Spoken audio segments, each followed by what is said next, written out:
Good morning. It is Friday, October 28th, 2022, and coming to you live from the Lonely Tree Media Studios in Yakima, Washington. This is the Best Lamb Sports Show.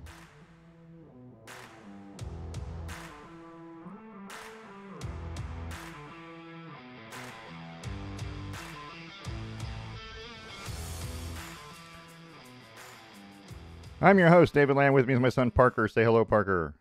Hello, Parker. People are up to Pretty good. For this time of morning, yeah, really good. That's pretty good. That's pretty good applause. I mean, I'm fairly impressed. I'm more impressed with the guy that hits the applause button because he's good. You know, tells the crowd to applaud. That little light that comes on in the studio. Bling. Yeah, he's on it. He's So on it. everyone knows. It's not a guy with a sign? No, it's an actual. We've got an actual electronic sign. So you just hit a button and upgraded. applause comes on. I mean, yeah. So people respond to stimuli better. We've upgraded. We used to just have a guy with a sign. Well, I mean, we're big time now. This is show 99, I think. 99. 99, right? Gotta make sure we don't do show 100 at 8 o'clock in the morning. We gotta do that one. I mean, we're trying to deliver a quality product no matter what time of day it is. But morning times are a little rougher. I know. Yeah, and we were going to record this. For me more than you. We were going to. Well, yeah, I'm up pretty early anyway. So yeah, just a different drinking vessel is all it is. It's all it is. Instead of pure bottle. Right. So we're on YouTube. We're on Twitter at Lamb Sports. We're on Facebook under the Best Lamb Sports Show. You can send us an email at lambsports@gmail.com. And please check out our webpage. You can find links to the past shows, the current trivia question on lambsports.com. So we got some things to talk about. Tom Brady and the Bucs lose again and again. Twice since we talked last. Oregon Ducks won a big one at home on Saturday. The Portland Trailblazers off to a pretty good start to the 2022-23 season. So are the Seattle Kraken comparatively to last year. Right. Yeah, we talk about all that stuff. Formula One. We've got everything. World Series is coming. But first, we want to talk about the range. First segment of the show. This is what happens in the morning. First segment of the show brought to you by The Range. The Range is Central Washington's premier indoor shooting destination. At 34,000 square feet, The Range is an all-inclusive facility offering firearm training, retail firearm sales and supplies, full gunsmithing and repairs, custom builds, and Cerakote services. Open Tuesday through Saturday from 10 a.m. to 7 p.m., Sunday 11 to 5. Go see our friends at The Range, 1701 Garrettson Lane in Yakima. The phone number, 509-571-1449. And make sure you mention the Best Lamb Sports Show. That's The Range.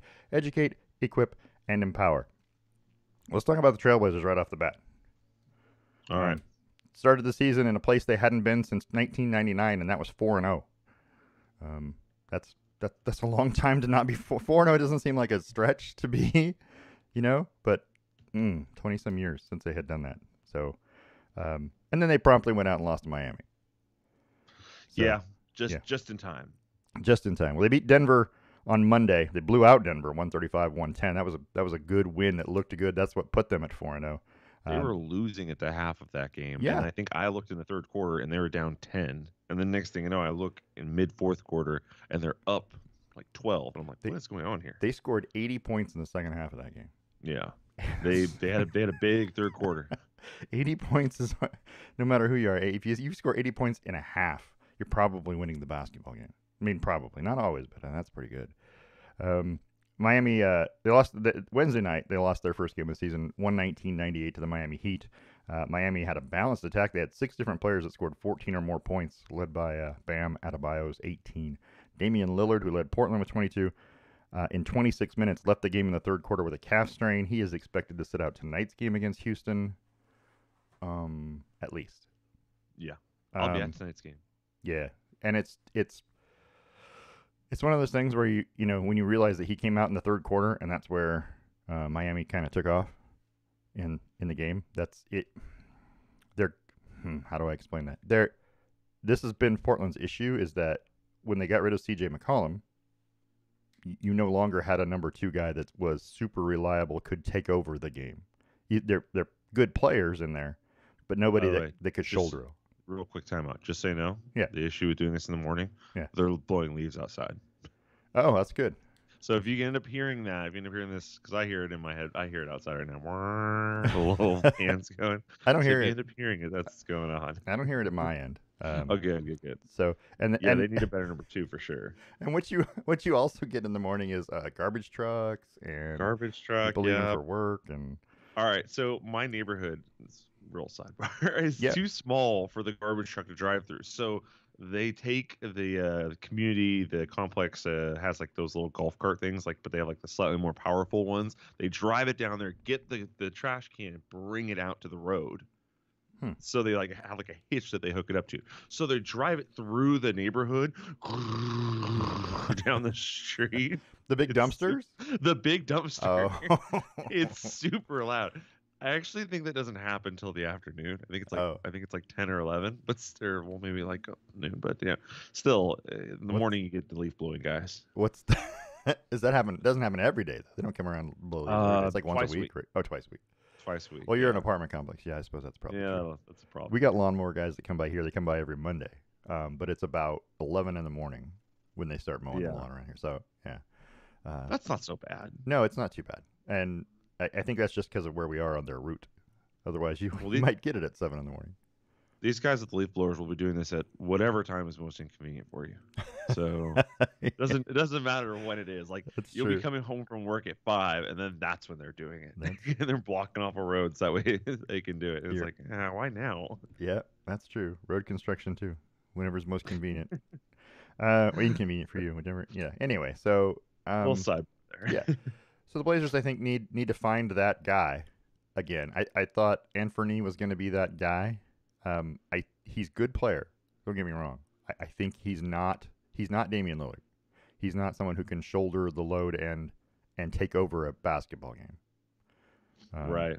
Yeah, but they have a good players in the system here. I mean, Jeremy Grant and I think even Nurkic is playing better than I thought he would. I mean, I know he's not the ideal guy, but he's not been bad. Um, No. he just Yeah, I think you're right. Ant needs to do better. He's having statistically his second worst year of his career. yeah In terms of efficiency, in terms of he's highest in points per game. There are a couple things that bump up, and that's just expected with minutes. He's having playing the most minutes he's ever played. Points are up, but only by like a point. Turnovers are up, but only by like a turnover. Steals are up. Assists are up a little bit, but but they're down from last year. But efficiency's down. Efficiency is the second worst behind his second year in the league. So yeah, he needs to step up. And this number, his 18.6 points per game, is being inflated by the 29 that he had yeah against the Nuggets, because he had 14 against the Heat and 12 against the Lakers, and so it's a little deceiving. yeah So he's probably sitting, instead of 18.6, he's probably sitting closer around a 14 average or a 12 average. So which is not what you want from your number two, which used to be CJ, who was good for 22 and 6 every night. right yeah. Well, I think the Blazers are capable of doing what Miami did to them, which is have a bunch of guys score 12 points. 12 to 14 points. And but Damian Lillard's going to get the ball maybe way too much to allow other people to score. I mean, that doesn't sound. I'm not like it's his fault, but I'm just saying he's gonna have the ball. Yeah, At crunch time, he's gonna get it more often than the other guys. absolutely. So, but I think it looks good so far. I think I'm fairly impressed with them so far. I mean, after the tanking at the end of last year, anything's better than that, right? Yeah. Yeah. The tanking was so miserable, It but was also once you it's something nice about tanking, because once you know you're doing it, once like it's kind of everyone's on the same page, yeah. the expectations and the weight like of watching any sort of game is just gone. It's like, Yeah, I don't need to watch it. I don't need to go to it. It doesn't matter. You're committed to the tanking at that point. Yeah.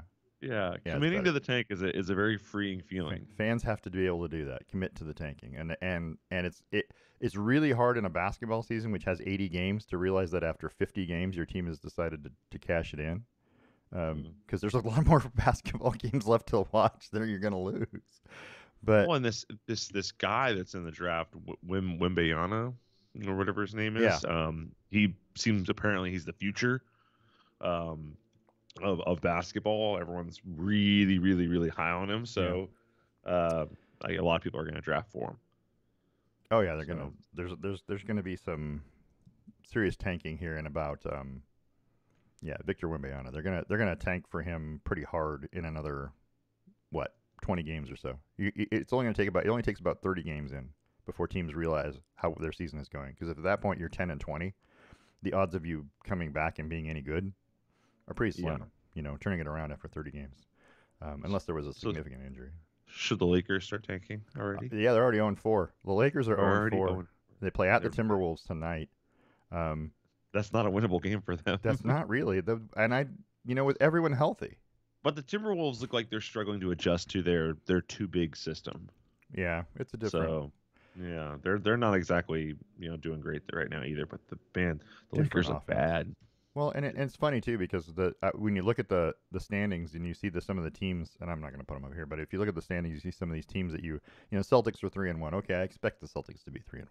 Sounds right. That's a good basketball team. The Sixers are 1-4. What? I expect the Sixers to be 1-4. I do not expect the Sixers to be 1-4. I have low expectations of the Sixers year in year out, and I'm ready for it to stop working so that way we can stop hearing about the process. Yeah, well, that's true because I don't know how they're. I don't know. Yeah, and how are the Pelicans 3-1 because they've got like 6 guys injured. I don't even understand to include Quality basketball team. Man. Well, I mean, to include Zion, who's right hurt again. hurt again. I mean, they commit everything to him, and then Jones and McCollum, all those guys are questionable against the Suns tonight. I don't know. I New Orleans could have all the parts and pieces, but they just can't stay out of their They own have way. health issues. I don't even think they need Zion. I think they proved last year Yeah. that they can make a good playoff run without Zion. So I just think they got to keep it together. I think the addition of CJ when they added him kind of made the Zion scoring irrelevant. You know what I mean?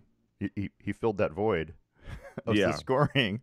Zion does some things because he's athletic. I get it, but he's also because he's big, and when a guy moves like that when he's big, it does create injuries.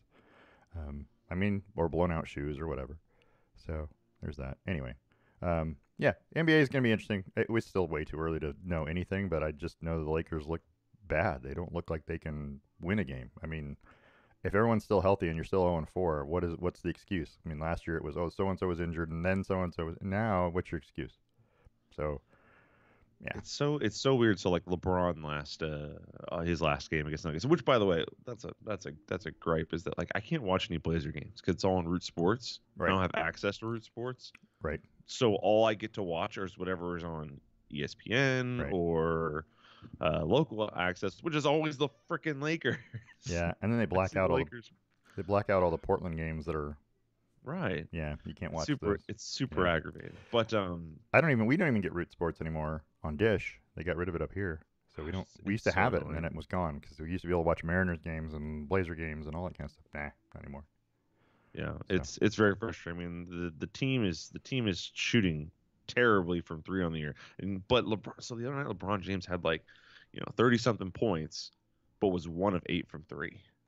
That's typically what you don't see. But he was like a 95% from the field and like a 15% from 3, and his average got way down because of it. Yeah, what else can make him though? It's and then you've got Russell Westbrook still, who I think is more of a distraction than he is a help.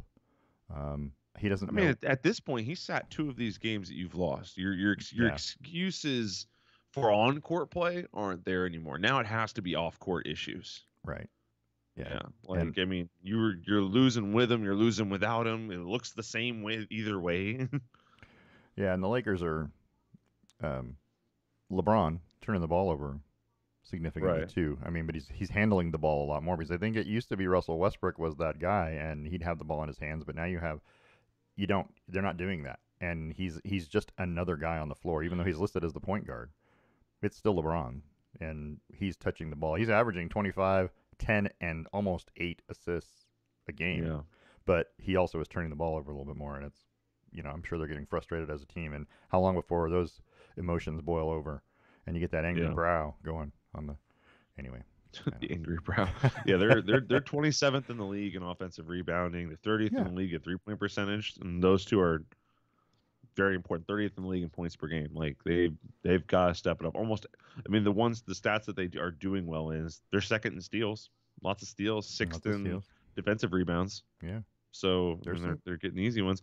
Ninth in 2-point shots. So averaging 55.5 a game. That's because Anthony Davis is and LeBron getting to the rim. I know, right? Well, and so that's what I was saying to somebody else the other day. I was like, you watch them play, and this is when I was watching the Nuggets.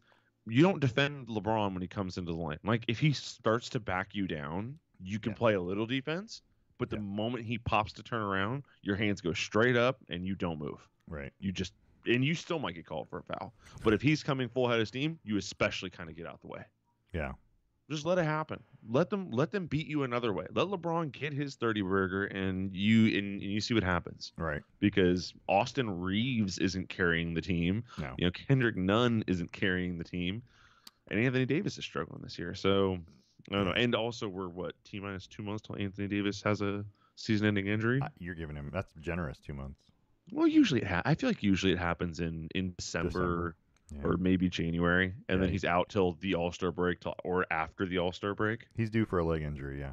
Any day now. A strong breeze might topple Anthony Davis. Anyway, so let's talk about one more NBA thing while we're on the subject. Klay Thompson on Monday was ejected from the game against Phoenix after picking up 2 technical fouls in the third quarter. Him and Devin Booker were just going at it most of the third period. Well, at least halfway through. It was Klay Thompson's first ejection ever. He seems pretty level-headed. Yeah, so he's played in to that point he had played in 759 basketball games without being ejected. But there were 7 technical fouls issued in the third quarter of that game, so it got a little chippy. And the Suns won. Yeah, but Booker and Klay Thompson have kind of always been going at it, and the word on the street was that, what Booker was saying is that Thompson I'm sure Booker was giving him some crap because Klay Thompson was having a bad shooting night, and his reply was, I've got 4 rings, so what are you gonna do, right? Anyway. Most players don't get 1, right? And Klay Thompson has 4. Yeah. In 7 years. Yeah, 8 years. Like 8 years. So he has a lot of room to talk. He does. LeBron has 4 in 18 years. Yeah. 19 years. He's got 4 in 8. That's a Michael Jordan-esque pace. Yeah. It's pretty darn good. But anyway, so that got me to thinking, and the Suns won that game 134-105. Golden State smoked him. Did not play very well. So that brought me to our trivia question. Okay. This is how this goes for me as it goes to the trivia question. So Best Lamb Sports Show trivia question brought to you by Stave and Stone Wine Estates in Hood River. The question I have is, who holds the NBA record for most technical fouls in his career? In the NBA, in his complete NBA career, who holds the record for technical fouls? And so while I'm looking that up, it brought me to part 2 of the trivia question, which is who holds the NBA record for most personal fouls in his career? Just straight fouls. So there you go. There's the 2-part question. All right, I have my guesses. You got your guesses? Okay. Yeah. Do you want me to throw them out there? Yeah, go ahead. So I'm gonna guess for the personal fouls. I'm gonna guess it's Boogie. Okay. I'm gonna say that he's gotten the most personal fouls that have led to ejections. People seem to really just dislike him for like a good 3-4 year span. Okay. And for technical fouls, I'm going to go with Kareem because I remember watching the Showtime show, and they were saying that every time he does anything, there were a bunch of refs who were mad at him. Anytime he does anything, the refs just give him a technical foul. Okay. They're constantly teeing me up. I can barely move out there. Good guess. Like that. So I'm going to guess those are my 2. Good guesses. So we'll wait till the end of the show, and I'll tell everybody the answer. So here we go. Okay. Moving on. Formula One. Well, last week was in Austin, Texas for the U.S. Grand Prix. Red Bull driver Max Verstappen, who qualified second thanks to a grid penalty to Charles Leclerc, was your winner. With relative ease, he overcame a terrible pit stop, tire gun malfunction. Tire gun. Yeah, cost him a few places, but he still came back to win. He has the fastest car out there by a long stretch. Fernando Alonso was involved in a scary crash, sent him flying. Did you watch the race? I watched the highlights of the Okay. race. I did Did you not see? get to see it though. Did you see him almost come off the ground? I mean, the front end was I off. I He, did. he was I did. flying. Those cars are a good angle away from taking flight. Yeah, I mean, exactly. And when you hit like he did, where the tires hit, when your front tire hits the other driver's rear tire, it accelerates you. It literally sends you forward, and it jumps the car. And there's a picture of it on here. He went flying for a good, I don't know, it was hundreds of feet like that, with his tail dragging off the ground. And he was really lucky because he barely missed the corner of a retaining wall when he ended up. I mean, he was really lucky it wasn't worse. Lance Stroll moved over to try and defend his position against Fernando Alonso, and it made a serious collision. So the two cars make contact. Alonso's allowed to continue with the damage on his car. His right side mirror comes flying off later in the race. After the race, right? The FIA rules that Alonso's going to be assessed a 30-second penalty for unsafe car, despite never showing him the black and orange flag that they normally do to tell you need to come in and fix your car. Right. And so he fell 8 spots from 7th to 15th and out of points. So Alpine then appealed the ruling, and Alpine's protest. This is what's on the F1 website. Alpine's protest regarding Alonso penalty ruled inadmissible. Inadmissible. Yeah, apparently you can't.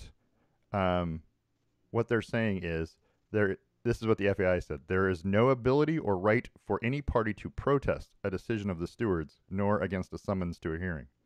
So you can't protest it. What they should have done, according to them, was appeal to the FIA International Court of Appeals, which is so stupid sounding. What the hell? This is a sporting event. And to do that, it would have to have given notice of intention to appeal to the stewards within 1 hour of the decision.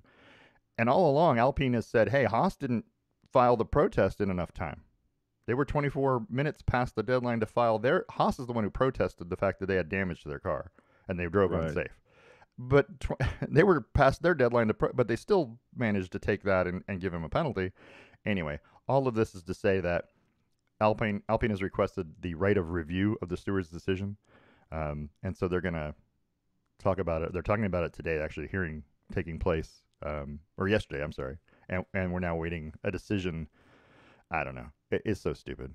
I'm like, you guys in their timelines. Oh yeah, you've got 6 seconds to file an appeal. Come on, man. Just look at what happened, right? And if you didn't black and orange flag the car for damage, like you've done to every other car during the season for little things, right? And you didn't black and orange flag Carlos Sainz's car, which had, not Carlos Sainz, Sergio Perez's car, which had damage right off the get-go. You didn't black and orange flag anybody during the race for damage to their car, make them come in and fix it, then why is there a penalty? Right. But it's weird. I don't know. FIA does some weird things. It's just drama. That's all. Anyway. Oh, yeah. They announced Red Bull's penalty today. Oh. Yes. Yeah, so they gave him a $7 million fine and an aero testing reduction. Oh, aero. This was the agreed upon penalty between the FIA and Red Bull over their cost cap breach. I don't even know why is that a big deal? I see the agreement. It now. The agreement sees that Red Bull broke the financial regulations, with the FIA handing them a $7 million fine must be paid within the next 3 days, and will also use 10% of its aerodynamic testing time from the announcement of the accepted breach agreement.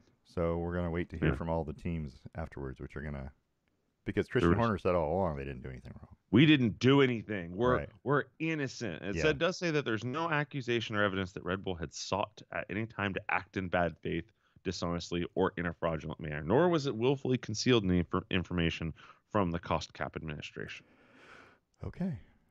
Interesting. I mean, this is they've set the precedent. I mean, they've proven they'll do whatever the hell they want, but they've set the precedent now that go over by a little bit. It's just a $7 million fine, 10% of your aero testing time. So is it worth that to win a title? Probably. Well, it's like do you know how much the Warriors are paying in luxury cap this year?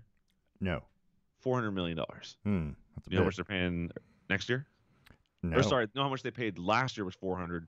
This year they're paying $800 million. Yeah, because they're over the cap. The cap, yeah. Doesn't freaking matter though. Not if you win a title. If you're winning titles, who gives a crap? Yeah, if you're They've since like 4 years ago, they've tripled their value. They've gone from what was it, 3 point something billion? 'Cause they just released like all the annual earnings reports and things like that. They've gone from like a 3 point something value to a 7 point. They've displaced the Lakers as the most valuable team in the NBA. They're like 7.2 billion. yeah. I don't know. Winning pays. If You you think, just win, like it doesn't matter if you go over, and you would especially if that's the fine. Just take it. and you would think that it would that everyone would do it. You know, that every team out there would just say, "Oh, well, it doesn't matter what it costs to get you. I'll pay I you think whatever." there's a line there, right? Where if you're over it, then you can pay for the penalties. It's fine. You It, can deal with the penalties. But if you're just underneath the line, it will sink you to eat the penalties. yeah, So you have to play responsibly. I think you have to commit to the winning. You know what I mean? Well, yeah, you and then you have to win. right. Yeah, you have to actually win. If you're winning, then you can afford to pay the penalties. That's what you're saying, basically.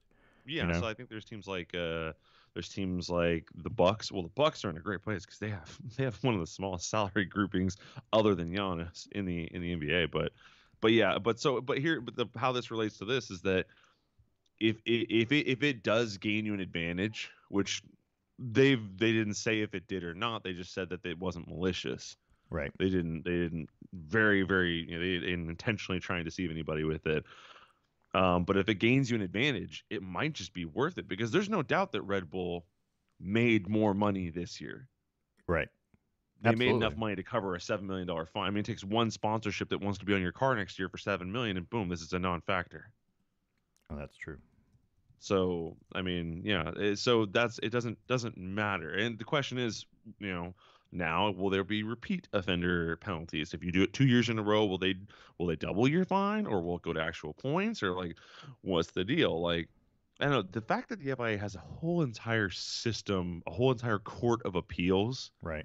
is baffling to me. Yeah. There's. There's too much money in this sport. I agree.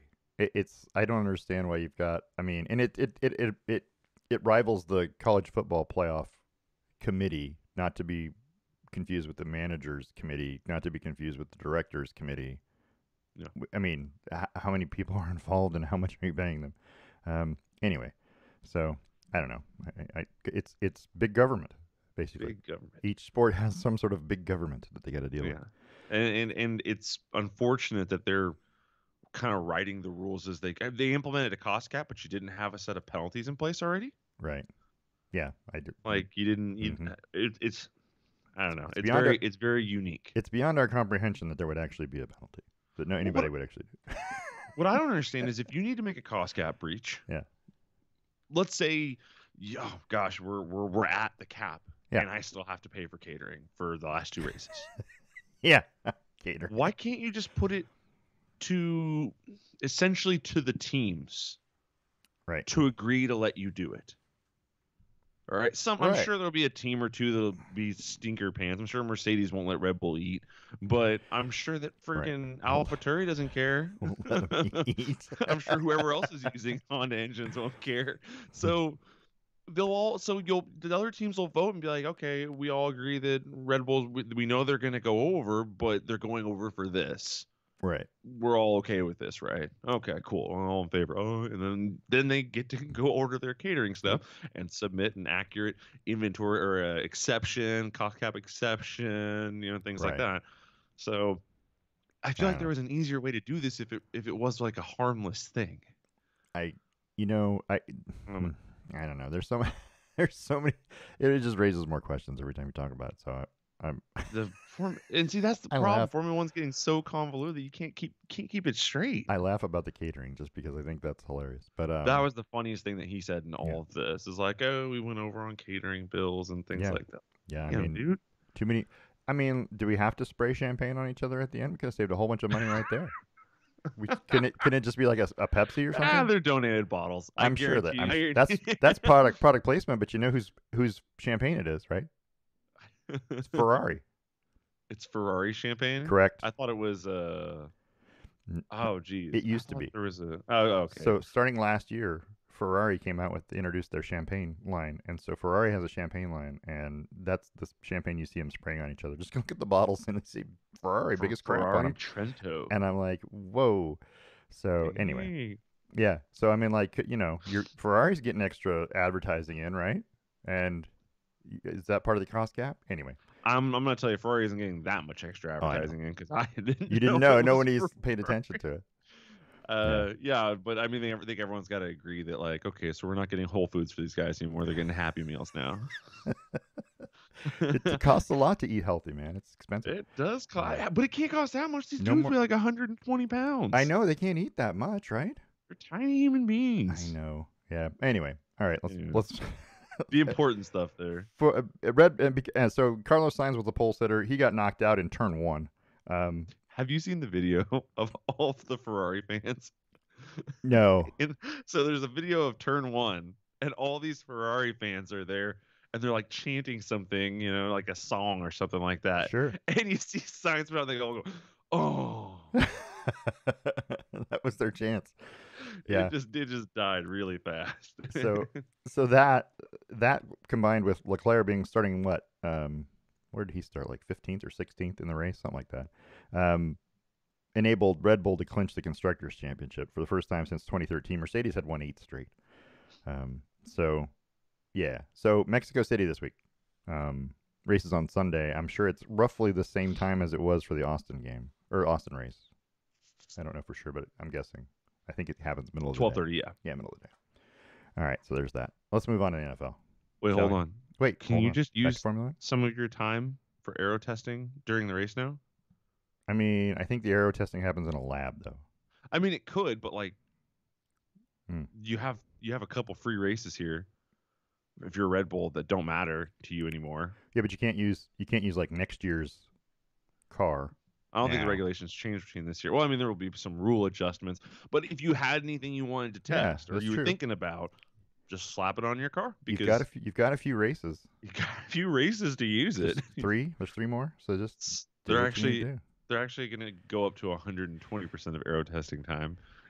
I mean, because they won the title in the constructors so early. What are they going to do? Penalize them again? I mean, this year they'll have to. It's a new penalty for this year, right? So at the end of this year, we won't know till next year what this year's penalty is. Anyway, let's talk about the NFL. So wait, that's not what I wanted to do. That's absolutely not what I wanted to do. And why is it that I can't pause what I want to pause when I want to pause it? Right? Mm-hmm. I don't know. So here we go. So we have a quarterback controversy in New England, or a quarterback competition. So it's one man's controversy is another man's competition, right? And if you listen to both quarterbacks, and this is Mac Jones. He was back at starting quarterback for New England in their 33-14 loss to Chicago on Monday night. Bailey Zappi had been the quarterback in Jones' absence. He was 2-0 as the starter. And then Jones comes in. He's ineffective Monday night. He was 3 of 6 for 13 yards and an interception. They bench him. They put in Zappi, right, who comes in. He throws 2 TD passes right away on 2 consecutive drives, except, let's be honest, one of those passes was up for grabs, for sure. And the other one, the defender falls down, and he underthrows the guy, but he still manages to get in the end zone. So it wasn't great, but neither one of them. Okay, why do you take out a guy when a guy gets hurt? I get him; he's your starting quarterback. But a guy comes in, and he starts playing well, and you're winning. Why do you mess with that? Why do you screw with that? I get the salary thing, and you're going to say they paid this guy a lot of money, and the organization needs to get something out of it. I get it, but you also need to win. Right, winning cures all. Yeah, winning kind of trumps what you paid, right? Like we just talked about. Right? Absolutely. Even if I was paying a quarterback $100 million a year, and another quarterback $1,000 a year. Yeah. If that other quarterback's winning, I'm going to ride the hot hand until it's not hot anymore. Correct, right? And there's Dak Prescott coming back in when Cooper Rush has been more than adequate. Cooper Rush. Yeah, but Cooper Rush lost against the Saints. He did. And then Dak had a great game against Detroit. So it's Detroit. I know, but they also had a good defensive game. That's not the point, though. We'll see more about that later. But I mean, we'll see how Dallas ends up doing. But so anyway, they said Mac Jones is going to start on Sunday. That's what he said. Yeah, he wouldn't commit to that right after the game. I actually think, just hear me out here. Yeah. I think Mac Jones was partially healthy Right. and came back and got hurt again. Could be. They rushed him back because, Yeah, and then that's why they put Zappy back in. but when Yeah, you're, I don't think it was like a you're benched because you're not playing well. I think it was he's feeling something, and we should slow this down for him. I just feel like if you're winning, don't rush the guy back. There you go. It's too easy. Well, I mean, Yeah, hindsight's there's no 2020. reason. Oh, I mean, yes, but I don't know. Anyway, so it didn't really matter. New England had no answer for Justin Fields. He would looked really good. This is probably the best I've seen him look. Um, And that's a good defense to do it against too. yeah, New England plays at the Jets this Sunday. So the Jets, if the Jets manage to win that, they're going to be 6-2. We'll talk about them more in a minute. Jeez Louise. And so wait, here's a picture of Bill Belichick. Anyway, just being grumpy because I had it. I have that jacket. Yeah, A Broncos one and an Oregon Ducks one, and it's awesome. they're super nice. They're super nice. So let's talk about Frank Clark for a minute. Kansas City Chiefs defensive end Frank Clark suspended by the NFL for 2 games for violating the NFL's personal conduct policy. In September, Clark pleaded no contest in LA to 2 counts of misdemeanor possession of an assault weapon, was sentenced to 1 year of probation and 40 hours of community service. Clark had 2 separate incidents involving possession of the firearms. 2 different ones. That's why he had the 2 counts. One in March of 2021 and one in June of 2021. So I guess my question is, if in September, right, we knew that he was, reached an agreement, I guess. No contest meant that they, he's not getting an actual verdict. Right. Yeah. He's not pleading guilty, but he's not claiming innocence either. Right, but he's still Then he's gonna let. But punished. usually it's still to let the judge make. It's usually Right. to let them give him a lesser punishment. right. So he's still getting punished for it. Anyway, my question is, if that happened in September, why does it take so long for the NFL to take an action against it? What did you need to investigate that the court didn't investigate? Because the court already said, here's your penalty. Right then and there, the NFL could have said, hey, here's your penalty. But instead, it takes a month for them to figure stuff out. I don't understand that, and I don't know. So we're talking about gun possession charges 2 times with an AR that he shouldn't have had. I don't know. I'm wondering why he shouldn't have had it. I can't remember the reason why, because I think he had some sort of I don't know if it was a domestic violence something in the past. I can't remember, but there was some reason why. But one of them, he didn't have what he needed. He didn't have the right permission to have them. So in 2 different instances, he did it, not just one, twice. But anyway, so it's an interesting suspension for it's going to hurt Kansas City a little bit. Frank Clark's a pretty good player, but anyway, there's that. There's news. Exciting, right? Yeah, I don't know what takes him so long. I would argue that the NFL's code of conduct policy is a higher standard than the US's code of conduct policy, Probably which doesn't exist. Right. So I can see them taking their time, not taking their time necessarily, but I can see them taking the time to investigate. Although I do love that the NFL will let players play until they decide. I've never agreed with, I'm going to go ahead and suspend you while we look into it. Like, that's a very college thing to do. I guess. I like, it's like, we don't know for sure especially when you don't know what happened. Like, it's a little different if it's already been settled and done. But yeah, so yeah, he entered his no contest back in, September. I don't know if that's exactly when the judge gave their ruling or if he had another hearing set for like early October. Usually it's like a month between them or something like that. Could be. I don't know. So, it yeah, just was weird. Yeah, So, not too surprising though. And so when you're talking about that, about Tennessee safety Jalen McCullough missed the past 2 games after being charged with felony aggravated assault. Yeah. Well, he's been cleared by both the university and the athletic department to resume playing, even though it's still in court. Right. So if a guy has felony aggravated assault charges against him, should he still be playing? And that's just in general. They sat him out for 2 games, and now it's okay for him to play, even though those haven't been resolved. Yeah. Interesting. So here's what I'll say. The university has more money invested in Jalen McCullough's future. Sure. Right? They are going to put more time and resources into figuring out what happened. And maybe his legal defense, too. They probably. And his legal defense, too, for sure. For sure. Well, I'm willing to I bet don't there's know. I don't know if the school can pay for your legal defense. I don't think they well can. the booster, the NIL guy, whose That's a law different firm story. you're Yeah, gonna it's a rep different did. story. Yeah, That's a yeah, different right. story. Yeah. It's away from the university. Yes. So I don't think, but either regardless, they're going to look into what happened to figure out if it actually happened. They're going to look into it Sure. faster and probably more efficiently than the police will. Right. They have money on the line. Police do not have money on the line. The cop does not make any money. The detective does not make any extra money for solving this case faster. However, the University of Tennessee could. Right. So he said all along that he acted in self-defense. Yeah. And university looked into it, and now they agree. Very rarely does the university just agree with the student and let him play again. It's interesting because Which I read lead me- the brief thing about what happened, just a brief thing Yeah. about what happened, and it sounds like the guy that he supposedly hit went into the wrong apartment. Yeah. Was it a party somewhere else and went into the wrong apartment? Right. So who was in the apartment that was on his side that would testify for him? But everyone in the apartment would testify for McCullough because they're friends. They were in his apartment. There's like 3 or 4 people that were witnesses, quote unquote. I'm not saying, but that's the conspiracy theory in me that goes, hey, this guy was by himself and there were 3 or 4 people in that apartment. Those guys aren't going to rat him out and say, hey, oh yeah, he actually did. He was wrong. So we are never going to know what actually happened because there's nobody else on his side to tell that story. So On the other guy's side? Yeah, on the other guy's side. That's all I'm saying. Well, I mean, he was as it's reported, he's a drunk guy stumbling around a park. Right. It's true. So, True. Tennessee, He could've- now you can get into a political thing about, standing your ground and your space and things like that. So, yeah, it's interesting. Somebody came into your apartment and apparently was asked to leave a bunch of times and then got aggressive. Right. And then Jalen McCullough handled business. Yeah, could have called the police too. But anyway, that's my other big issue. Did you call the police?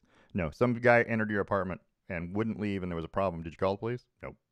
So, well, I have a problem with that. Yet, I know. Police did get called, right? Well, eventually the guy called the police, I think, or somebody after the incident thrown happened, out of the apartment. Yeah, after the after incident they handled their business Maybe, and got him out of the apartment. Yeah. Then he called the police and was like, Well, "They attacked me." Well, kind of. Anyway, it's just what I'm saying here is it seems like at least in this instance, Tennessee listened to him, sure, did their research, determined that this isn't going to gain any traction because it doesn't seem like it, and to the point where they're not willing to take any. They're not feeling like they're taking a chance playing him, like publicly, right. And then of course Josh Heupel says, they're asked about playing him, whether he'll play. Oh, we'll see. Yeah, you're gonna play him. Diplomat. Stop that. It's ridiculous. That's why I don't like talking to coaches. It doesn't make any difference. I could deal without press conferences. Right. Yeah, because they don't tell you anything. Did you watch? This is off topic. We're way off topic anyway. But did you watch John Harbaugh at halftime? Was it at halftime when he said absolutely nothing to what's her name, Kaylee, the reporter for Prime? She was asking him questions and he wasn't responding. Well, he said stuff. He opened his mouth and said stuff. What she asked him was, what was going on? What did they need to do? Blah blah blah. And his answer was, we need to execute and make plays. That is absolutely nothing. That is zero answer. So why even have it? You know what I mean? Yep. Everybody needs to execute and make plays. That's how you win football games. That is a dumb answer. Typically. Well, that's why. But it's a dumb. The sideline questions are dumb. Everyone has such an obsession with getting insight from these coaches, and I do think there's a time and a place for it. But I just don't. I don't know that a press conference after the game, a sideline report, during the. I don't think any of it matters. And you should never interview the losing coach after a game. Well, for sure. Because what's he going to tell you? We sucked and we should be better. That's or he's going to go out there and execute. Or he's just going to get angry at you. Or he's going to get angry at you. Right. He's going to say things like, "We play to win the game." You know the best one. We knew they are who we thought they were. But the best ones, honestly, are Major League Baseball. If you watch them do Major League Baseball ones in the dugout with the coach, those are actually the best things. They have them mic'd up. It's no reporter there. It's the booth asking them, but you actually learn stuff, and it's not bad. The rest they don't mind talking because there's 80 Yeah. damn games. Like it doesn't matter if you give up a little info. Right. It's not going to change Yeah. much. And Plus, guess what? Objective, still to hit the ball. plus they're all stealing signs anyway, so it doesn't really matter. It's a simple game. So- You throw the ball, you hit the ball, you catch the ball, oh my or gosh. whatever he says. Sometimes, sometimes you win, sometimes you lose, sometimes it rains. And that's what makes it exciting that he has anything to say down there. He's like, well, you know, we hope we hit the ball good. Yeah. We You hope you hope we play catch the good. ball well. You hope you play good. You We want to hope we play good. So the NFL says, by the way, that a post-game interaction between Tampa Bay wide receiver Mike Evans and NFL referees did not involve a request for an autograph. Video of side judge Jeff Lamberth and line judge Trip Sutter. I love that name, Trip Sutter, by the way. Jeff and Trip. Right? They were calling his name, Evans' name, and Evans was writing something on a card that they handed him. That video emerged, and there were questions. I mean, obviously. It looks like a request for an autograph. But apparently, this is a golf-related conversation. Evans was writing down the name and number of a golf pro for Lamberth. Both Lamberth and Evans went to Texas A&M. So there's that wrinkle of, conspiracy theory that's in there. But okay, so is there too much scrutiny, or do we need to keep doing this? And can referees be fans also? They're not allowed to be a fan? Are fans. They right. clearly love football. Yeah. Like I think to get away from that is hard. Tampa lost this game. It was over. Right. So it doesn't. Yeah, I don't see it mattering too much. I think this is just people wanting to be in an uproar about something. And Tampa's lost 3 straight, so I mean, it's not like they're not helping. getting any help from the refs. And I don't know if the refs can help them enough. And Jeff and Trip can't do every game. So, although I'll tell you, I watched last night's game, Baltimore versus Tampa, and I watched a play where Tom Brady underthrew a receiver bad. Yeah. And he got bailed out because he turned and dove for the ball, but knowing the defender was right in front of him, dove straight into the defender's chest. Yep. and drew a PI flag. And I'm like, maybe the refs can help him a little bit. A little bit. But they couldn't help him enough last night. Yeah. So if you didn't watch Thursday Night Football, I have more. I got to really keep up with my pick. Here is Mike Evans signing an autograph, by the way. But that doesn't look like a ref. That one, I mean, he might be off duty. It's hard to tell. If you didn't watch Thursday night's game, Tampa Bay lost again. This time to Lamar Jackson and the Ravens, 27-22. Tom Brady was 26 of 44 for 325 and 1 TD. And I know it's on your screen. It's Carolina and Tampa because they lost last week 21-3 to a bad Carolina team who's already tanking. To an XFL quarterback. Right. Hall of Famer Tom Brady loses the XFL quarterback. There's $20 million in salary sitting on the quarterback bench. They played to a XFL, lost to an XFL. Anyway, so Tampa rushed for 152 yards in week 1 against Dallas. Okay? And then since then, they haven't had more than 75 rushing yards in any game. And they only have 90 yards rushing in the last 2 games combined. So they can't run the football.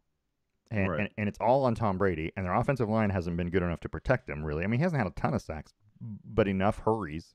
And the reason he doesn't have sacks is because everyone's afraid to touch him. But there's that.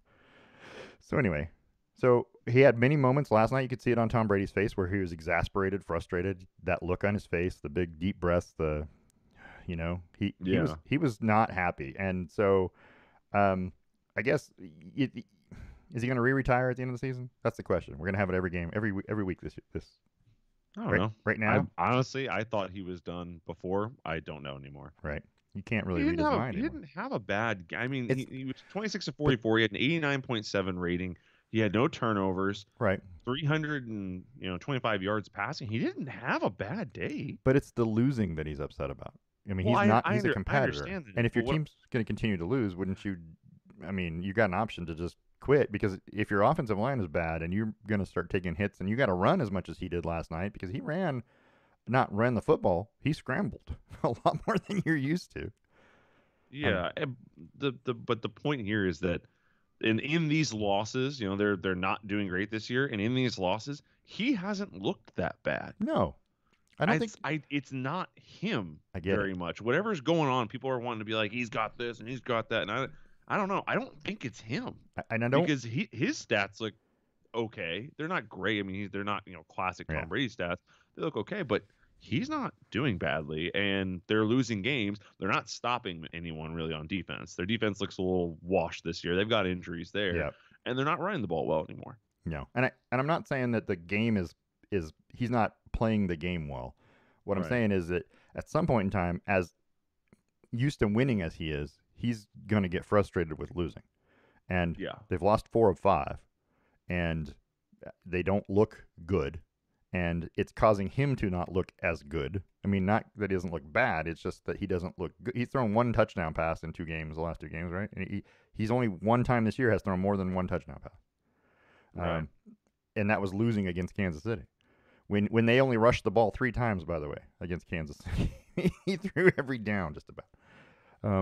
I don't know. It's weird. I just feel like he needed to retire. He should have retired. He didn't. Now he's back. He's probably regretting it at this point because these are bad, numbers. His numbers are okay, but he's thrown 9 touchdown passes in 8 games. Right? That's not Tom Brady-esque. It's a factor of the whole team and the process. I get it, but I feel like you could still retire, or maybe request a trade to New England where there's a quarterback controversy. Anyway. Right. I mean, he's still it's the fans. he's still 11th on the season in terms of quarterbacks, in terms of rating. Yeah. He's still like 18th in QBR. He's leading the league in passing yards. I guess it's only because he's at a Thursday night game and no one else has played this weekend. Yeah. And he's also got a 9-to-1 touchdown interception ratio. It's true. He's doing plenty. That team is not helping him, and that's why I think that this is turning from angry Tom Brady to what you said, exasperated Tom Brady. It's like, I don't know what the hell. I watched him walk over to the sideline, take off his helmet, and you could tell he wanted to slam it on the ground, but he dropped it. He just kind of dropped his helmet and let his hand sit there aside. He goes, I don't know, man. I know, right? He's like, what the hell am I supposed to do? Bring me a tablet, please. I can't. I like the idea there's a guy with just like a box of tablets. They don't work. Tom or Brady's maybe they tablets. work. Maybe they just turn on is all it is. They're like old Apple tablets. He's like, here, take this. Here, don't throw that one. Throw this one. Throw this one. Maybe it's like a blue tent that is like a little smash room for Tom. He goes in there and just smashes the tablet and then comes back out happy. They need that, I'm sure, this year. Oh, gosh. Okay. And here's a picture of Leonard Fournette, the 600-pound Leonard Fournette. Anyway, let's talk about the Seahawks. I had to get a jab in at Leonard Fournette because he's not rushing the ball worth a crap. And might as well. He's not here. Right. So Seattle beat the Chargers on Sunday. And moved to 4-3 on the season. They're in first place in the NFC West. And I just wanted to look at the NFC for a minute because it's interesting, I guess. The NFC kind of in a shambles, so to speak. It's tough. It's weird. So let's talk about the NFC for just a minute. These teams that are good, that we think are good. I mean, are the Seahawks for real? Are the Seahawks good enough to win the NFC West? I mean, Geno Smith is completing 73.5% of his passes. Right. He is second or third or fourth in the league in QB in total quarterback rating. Yeah. Sorry, he's fourth or actually maybe he's a little farther back. Oh, he's third. He's third behind Josh Allen and Patrick Mahomes. That'll take you a long way, and their schedule is not that competitive. Right. Especially with some of those other teams being down, but they do play the Giants coming up here soon. If you believe in the Giants, right, then you'll learn a little more about him then. That's another question coming. You got questions about the Giants? Yeah, I got that. There's more questions coming. There's the right Giants are tough. Then they've got an easy game against the Texans, the Lions. Right. The schedule plays out well for a team like Seattle who didn't do well last year. They do have Cowboys, Eagles, Vikings, and sorry. I'm looking at the Giants schedule. I got twisted there. Because they already played Detroit. That makes so much sense. I clicked on the game for the Giants and the Seahawks. Went to look at the Seahawks schedule. Yeah. So yeah, they do have the Giants. They do have the Cards. Say what you will. It's still the Buccaneers. They still got the Raiders and the Rams and the 49ers and the Chiefs left. So there's still a lot of losable games here for Seattle. Yeah. They're losable is the way to think about that. Yeah. And they've done well, but they've also had games where 17-16, 27-23, 48-45, 39-32, like they're not blowing out most of their opponents. They blew out the Chargers though. Yeah. So Well, these games are pretty easy tight, game. and slightly better teams might take advantage of that. That's true. So All right. I don't know. So Still a lot to learn. about the Eagles, the 6-0 Eagles. I Oh, the mean, Eagles are good, man. you think they're good enough to win the They look NFC? they look good. I think so. Okay. I think they look good, and I didn't want to believe that until a couple games ago, and I was like, all right, they're selling me a little bit. Kirk Cousins and the Minnesota Vikings. They're 5-1. The least sexy team in football. Without a doubt. But they play in a division that's easily winnable, especially with Green Bay struggling, and Detroit's in there.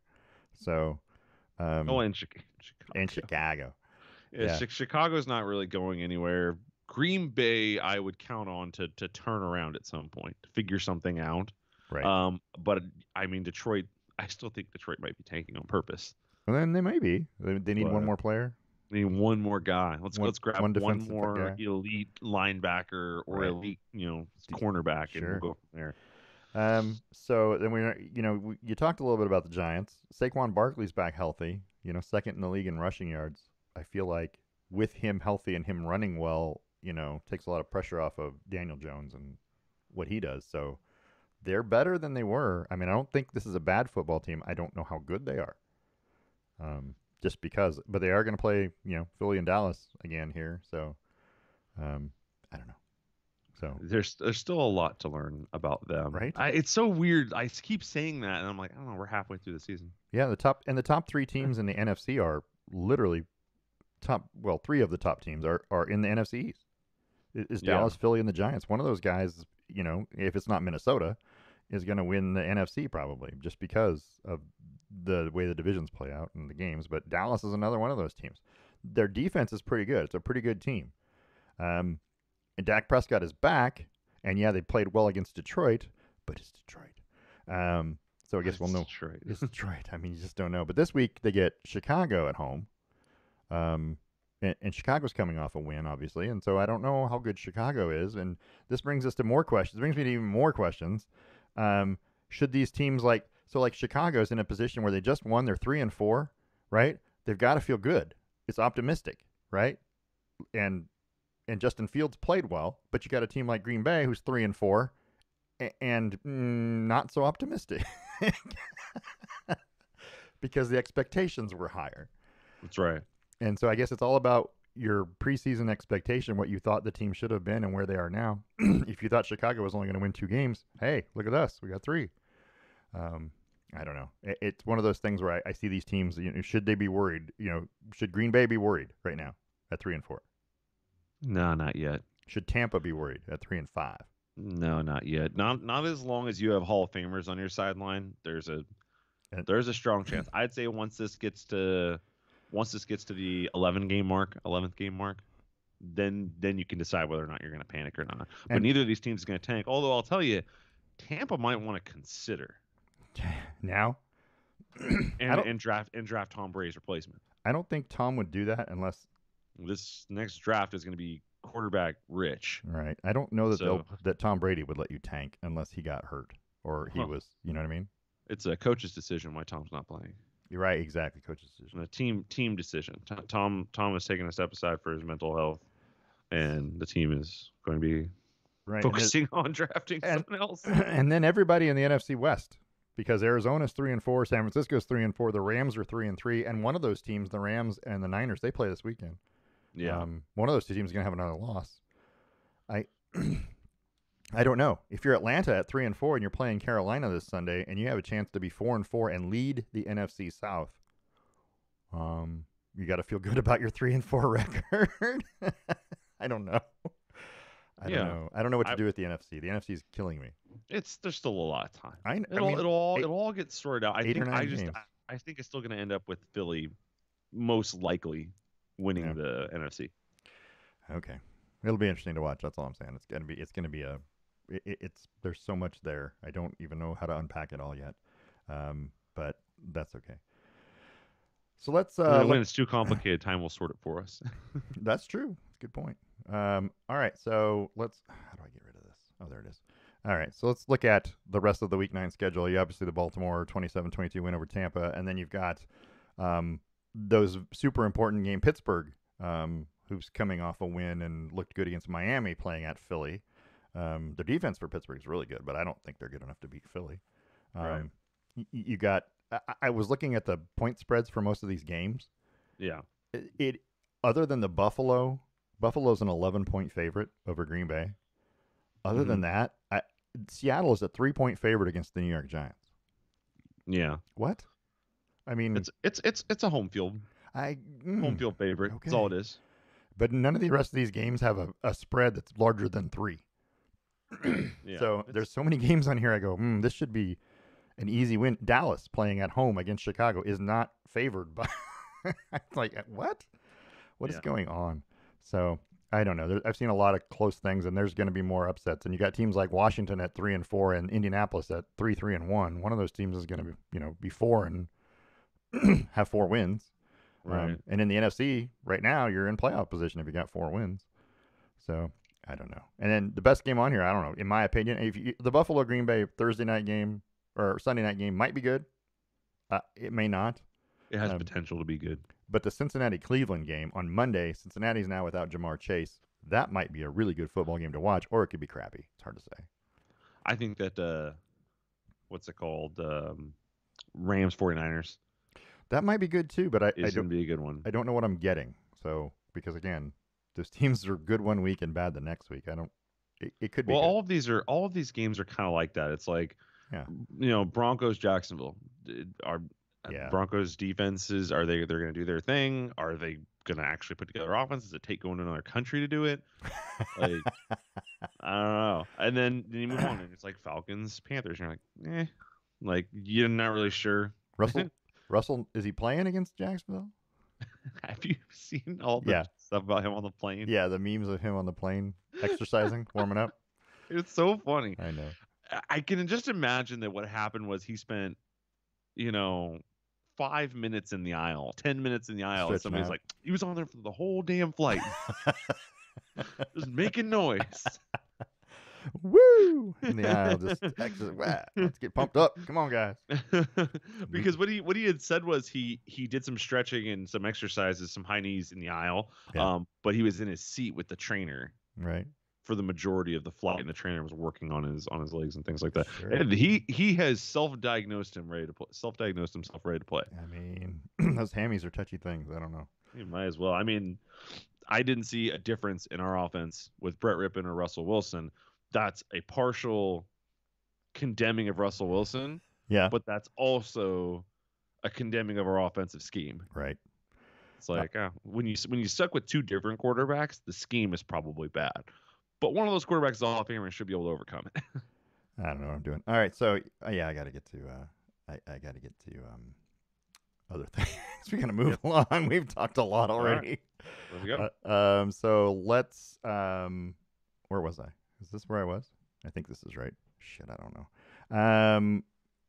Second half of the show brought to you by Boss Kitty Hand-Dyed Yarns. Be sure to tune in to BossKittyLive.com for knit-alongs, games, fun, and exclusive sales. Go on the BossKittyShop.com website. Get your kitty glitter yarn. Looking for a gift? Get them a Boss Kitty Shop virtual gift card. Let them pick it out themselves. That's Boss Kitty Hand-Dyed Yarns. Yarn so boss, you'll knit your pants. All right, so that was quick and to the point. Let's talk about the World Series briefly because it starts tonight. Phillies, Astros. The Phillies are pitching Aaron Nola. He's a starter in Game 1. And I don't think that the Astros have announced who the starter is tonight. They hadn't as of yesterday, and I didn't look this morning. But they hadn't announced the starter yet, and it's got to be Justin Verlander, who's been Cy Young worthy all season. But let me just look and see if they've announced. Yes, it's Justin Verlander. So they did announce it this morning. So Aaron Nola, Justin Verlander, pitching Game 1 tonight. That's like at 5:03 p.m. And the 5:03 kills me, by the way. I don't even understand what we need those 3 minutes for. Well, the coverage, the game coverage starts at 5. Sure. Well, but at 5:15 I would get. But 5:03 is weird. Oh, it's going to take us exactly 3 minutes for us to get through this before they actually get the game started. That's weird. It's like, everything on TBS, when TBS first came out as a channel, everything started at 5 after. And they did that on purpose so that when you watched the show on TBS and got done, all the other shows had already started on the other Yeah. channels, and so you had to keep watching TBS, otherwise you're going to be off, or just miss 5 minutes of whatever. Anyway, game one tonight. Phillies have the worst record of all the playoff teams, and they're in the World Series. And Houston had the best record in the American League, second best record in baseball. So we'll see. We'll see how it goes. I'm going to pick Houston because they're going to cheat to win. So Probably. Yeah, I think that's who wins it. solid answer. Let's talk about the Oregon Ducks. Sole possession of the Pac-12 lead after beating then number 8 UCLA 45-30 in Autzen last Saturday. First matchup of Pac-12 top 10 teams since 2010, and the first top 10 matchup at Autzen since 2014 when they played Michigan State. Heading into this one, DTR, Dorian Thompson-Robinson, was getting all of the love, even Heisman respect. But it was Oregon's Bo Nix that stole the show, going 22 of 28, 283 yards, 5 touchdown passes. Ducks wide receiver Troy Franklin caught 8 of those passes for 132 yards and 2 touchdowns. Those guys have some kind of connection. He's developed into the number one guy. And then, UCLA, I don't even understand this game, how this game got out of hand for you. UCLA scored on 6 of their 8 possessions. What? But they did? Yeah. They mean they kick field goals? Yes, correct. That's what happened. Well, and that was in the first half. Because in the second half, they actually did score a couple touchdowns. But it was 3 field goals and 3 touchdowns. They scored 30 points. They were not bad. Oregon was just on fire offensively. There was nothing UCLA could do against them. I found that weird. See that way. Right. And then so this whole game kind of swung when the onside kick in the second quarter. Oregon had just scored, made it 17-10. The onside kick was recovered, and then Jordan James runs a 2-yard touchdown. Oregon's up 24-10. That kind of swung all the momentum Oregon's way. UCLA then goes down and kicks the field goal. It's 24-13. Then Oregon comes back, throws a touchdown pass, one of those Nix to Franklin touchdowns. It's 31-13 at the half, and Oregon is in total control at that point. Yeah. So anyway, that was kind of huge. And then the fact that Oregon's defense kind of held UCLA to those field goals early in the game and not let them score touchdowns. That bend, don't break defense was working. Anyway, UCLA did not punt in this game, which, if you've ever watched the Chip Kelly offense, that's not unusual. It's not that uncommon. No, but it is weird. it isn't. Yeah, most teams punt in a game that they lose. That's usually a thing. But anyway, Nix is now mentioned, by the way, in ESPN's weekly Heisman column. If you go to their website, he's now in the other category, right? He's like they've got the top 4 up there, and then he's like the 5th guy. Right. So, which is bad news because anytime you get publicity for a Duck, they usually tank. So, but that's whatever. That's what I'm used to anyway. So, except for Mariota, right? He was always the guy. Yeah. So ESPN has like a list of like season leaders and things like that. Yeah. Bo Nix is currently on the list at 6th in QBR. Yep. They have another section here. It's PAA. I don't know what that is.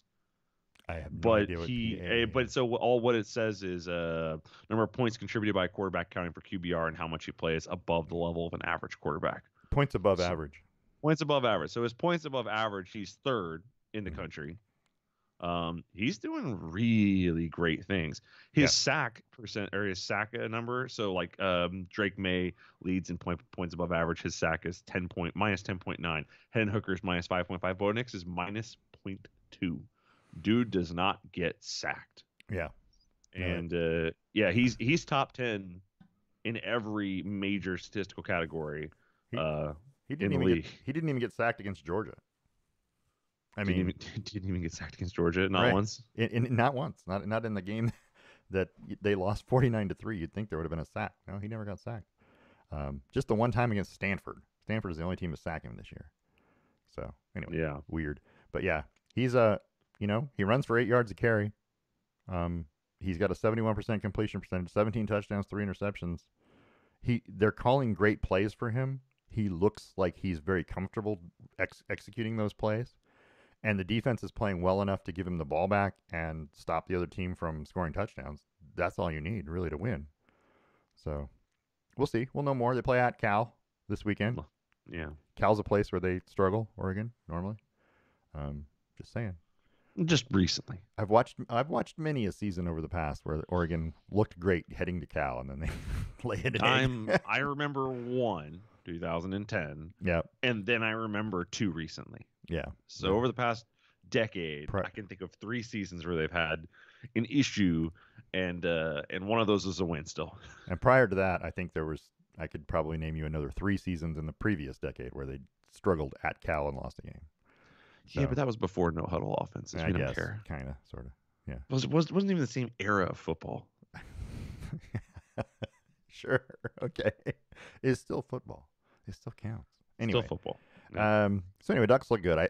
I'm going to reserve judgment. They're number 8 now in the AP poll. We'll talk about that here in a minute. But the rest of the things that happened this weekend in college football, Ohio State, number 2 Ohio State, was all over Iowa, 54-10. Iowa's only touchdown came on a fumble recovery, so their offense didn't score but 3 points. Ohio State looks pretty good. I don't think Iowa's very good, but Ohio State looks the part of being a number 1 team. Number 3 Tennessee. Where's my thing? I gotta get the right thing.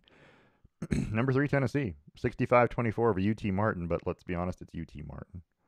UT Martin. The biggest obstacle that Tennessee faced in that whole game was the patches in the field that were from where they tore it up during Alabama's game.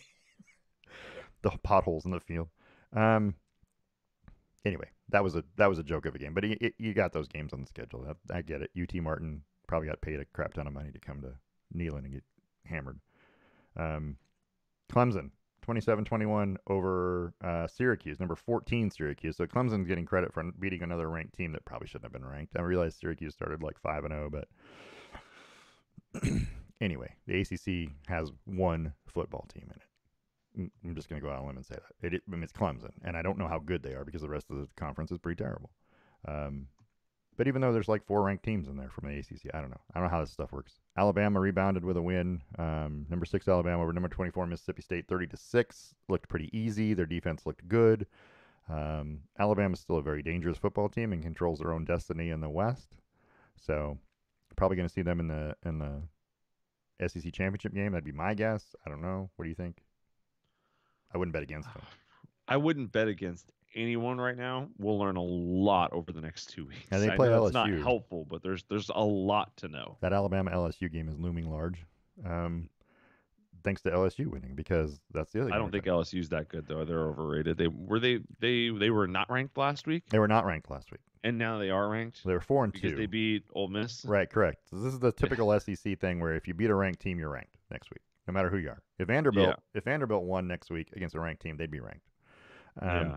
I mean, Oregon goes out and slaps UCLA, slaps them, and moves up 2 spots. 2 spots. Yep. UCLA spot, and then the spot somebody else lost. Getting extra love. LSU goes out, and I'm not gonna say slaps them. They handled them. 20. Yeah. They handled them. And they go from 29th or 30th, or wherever they were, to way up there. But let's be honest about Ole Miss, because Ole Miss was ranked number 7. Right? When they were overrated. Yeah. Oh, absolutely, because all of their tough games are in the next, started with LSU. They've still got Alabama. They still got, there's Texas A&M. They still got, Texas A&M's kind of struggling too. But anyway, they've still got all the tough games on their schedule still to play. So, telling me how great they are at 6-0 or 7-0 when they haven't beaten anybody that's any good isn't helpful. But anyway. LSU comes out here and wins a game and jumps, 7 people. Yeah. And they won it nicely, but there are teams in there that didn't lose. Cincinnati, North Carolina, and Tulane all won their games, and they all got jumped by LSU.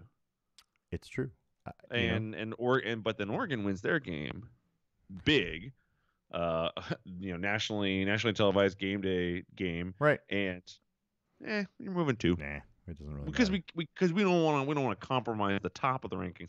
But that's where the SEC, you're right. They'll throw these guys around. The rankings like crazy. So LSU has already lost to Tennessee 40-13 this year, and we know Tennessee's probably is one of those real playoff contender teams. So, but seems like it. They play at home against Alabama next week. Sorry. Yeah.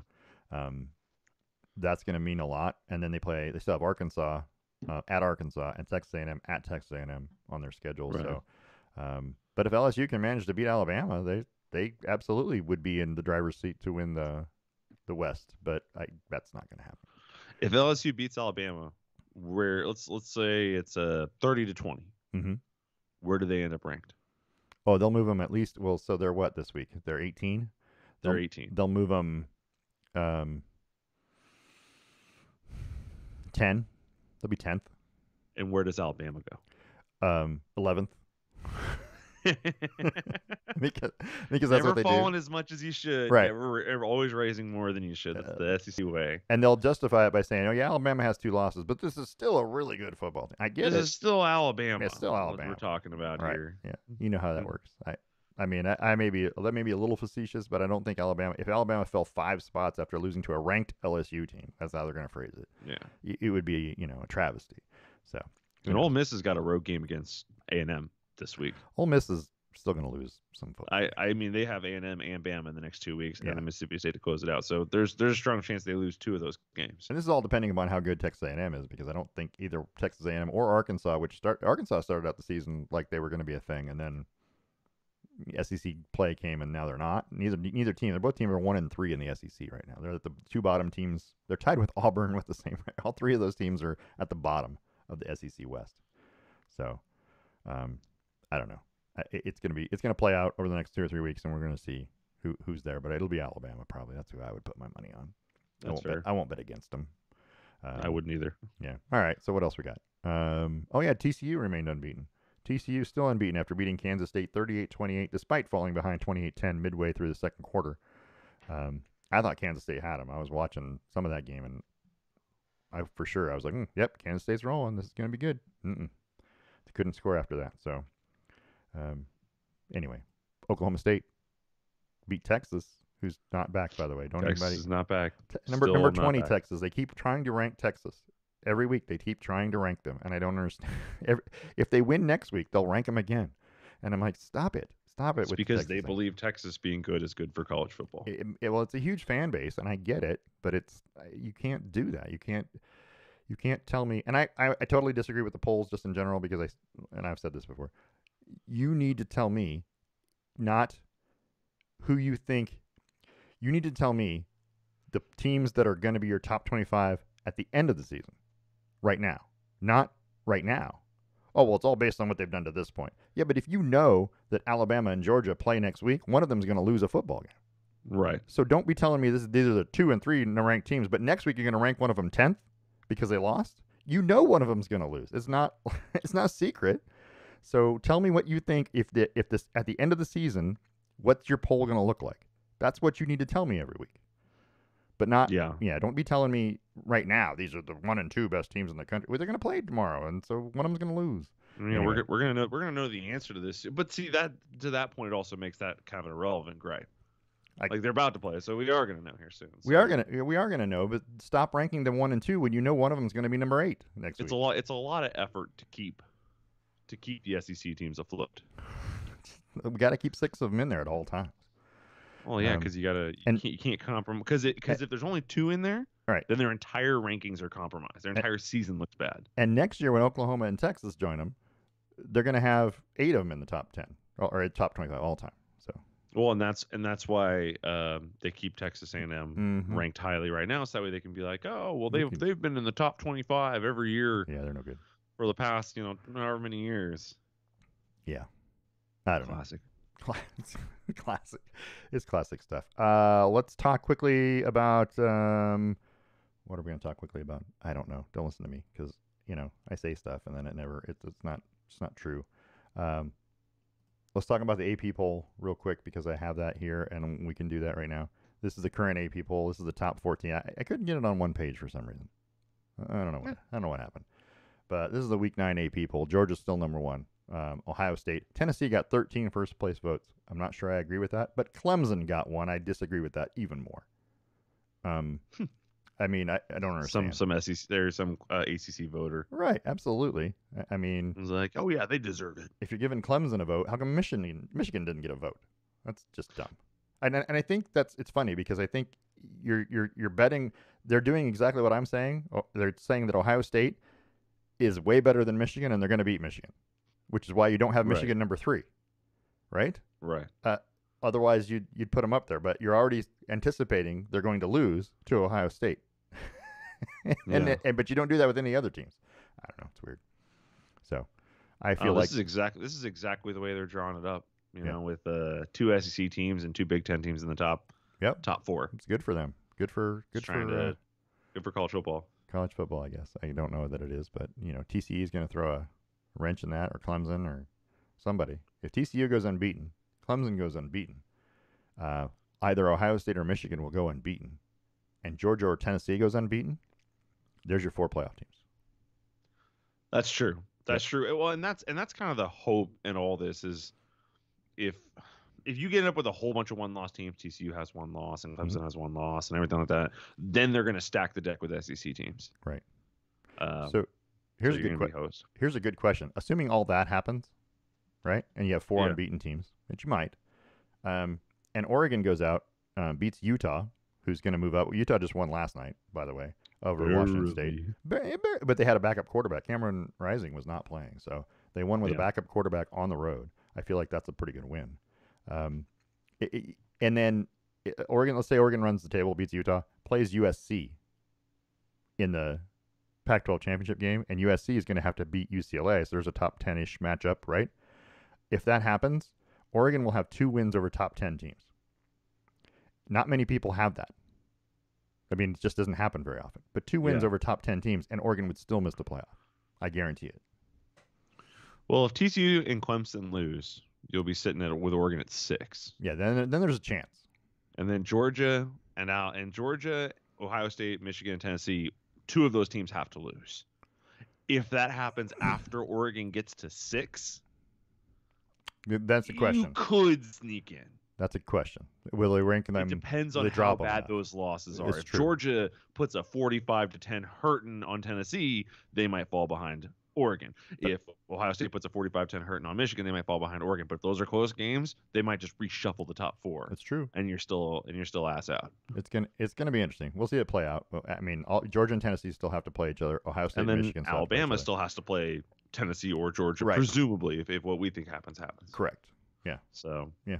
Still a lot to work out here. But there's a lot to unpack. We don't know yet. And Wake Forest could be that monkey, that wrench in the also, system. Penn State and Ohio State play this weekend. Penn State's sitting just a couple spots behind Oregon. Penn State is going to get crushed by Ohio State. If Penn State were to beat Ohio State, they'd probably jump Oregon. Yeah, right? Probably. So then you're going to throw another team in there. Ohio State won't fall behind Oregon. Correct. But they'll jump behind Oregon. Correct. Yeah, they'll jump Oregon. Penn State has a chance to jump ahead for sure. And if Oregon, I don't think an Oregon win over Utah, even if Oregon runs the table, an Oregon win over Utah won't be viewed as well as a USC win over UCLA on the last weekend or next to last weekend of the season. And if USC runs the table the rest of the way, you know what I mean? So USC might jump over Oregon too. There's still that. Well, our hope now is that Oregon State keeps winning and they end up being a ranked team, so we can grab another Washington, Utah, and then Oregon State in 3 games in a row, and then grab a UCLA or a USC in the final week. So there's your 15 through 25, just in case you. This is how they fill it in with the SECs. So you got Ole Miss, LSU, Kentucky, and South Carolina is ranked as well. Got to throw them in there, man. Got to do it. Anyway. The Tennessee-Kentucky game this week is going to be a big game also. So I know it's at Tennessee, but Kentucky's defense hasn't allowed more than like 20 points this year, 22 points, I think. So they're pretty good. We'll know more, won't we, after Saturday? So looking forward to it. Should be a good day. College football is going to be good. All right, so we've been on here pretty much a long time. We're just going to skip right to the trivia question, right? Right on. We're going to call that good. So the do I even have it up here? I do have I gotta get rid of some stuff. The Best Slam Sports Show trivia question brought to you by Stave & Stone Wine Estates in Hood River, the winery at the Vineyard, 3827 Fletcher Drive, 7 days a week from 12 to 6 for indoor and patio dining. The downtown tasting room at 20210. I don't even know what I'm talking about. Oak Street is open 12 to 6 Thursday through Sunday. Go to staveandstone.com, check out their selection of award-winning wines, or make a reservation and go taste for yourself. Call them at 541-946-3750. That's 541-WINE-750. Or you can email them info@staveandstone.com for more information. That's Stave & Stone, the winner of 2 gold medals in Sunset Magazine's 2022 International Wine Competition. So it's good wine. Go have fun. Trivia question answer. Trivia question was, what do you remember the trivia question? Yeah, you do. Yeah. Who leads in personal fouls in the NBA history and who leads in technical fouls in the NBA history? You got it. For their career, who has the most of those things? And Yeah. your guess was, if I remember right, I wrote it down. It was DeMarcus Cousins. DeMarcus Cousins and Kareem Abdul-Jabbar. So, you got one of the names right, but not in the right category. So, Which so the answer, trivia question answer for technicals in his career is Karl Malone. Karl Malone. Karl Malone has 332 technicals in his NBA career, before he retired. The answer for personal fouls is Kareem Abdul-Jabbar. Oh, yeah, I had him backwards. 4,657 personal fouls in his career. By the way, second on the career personal foul list is Karl Malone. Karl Malone was a bad man. Well, he was bigger and stronger than most people, and he threw a lot of elbows playing low post in that pick and roll thing, and so he got a lot of technical fouls. And, I'm just saying. Kareem was just, played center in a time when centers dominated, and there was always post play and guys banging on each other. So he also got fouled a lot. I'm willing to bet he's up there on the career list of people who got fouled most. So I didn't look that right, but I'm willing to bet that he shot a lot of free throws in his career. So anyway, there you go. There's the trivia question answer. Anything else you want to talk about or say before we go? Don't be stupid. Please don't be stupid. Whatever you do today, just don't be stupid. Yeah, that's right. Whatever that thing is. And we want to wish everyone a happy Halloween. Monday, be careful. Kids are going to be out. It's going to be dark. Why we don't do, we don't. We wait daylight savings time till after Halloween, don't we? No, it's like in November. Yeah. And it still doesn't help because it's still dark at freaking 5:30 by the time. Anyway, it's always dark. That's all I'm saying. It's always dark. Anyway, we're on YouTube every week. We're on Twitter at Lamb Sports, on Facebook under the Best Lamb Sports Show. You can email us, lambsports@gmail.com. We want to thank all of the people I normally thank. ESPN, Fox Sports, NBC Sports, ABC Sports, CBS Sports, MLB, MLS, NFL, NCAA, NHL, Formula One, of course, our sponsors, The Range in Yakima, Boss Kitty Yarns, Stave and Stone Wine Estates in Hood River. This has been a Brain Rock production, a division of Lonely Tree Media, LLC. Thanks for listening. We'll see you next week.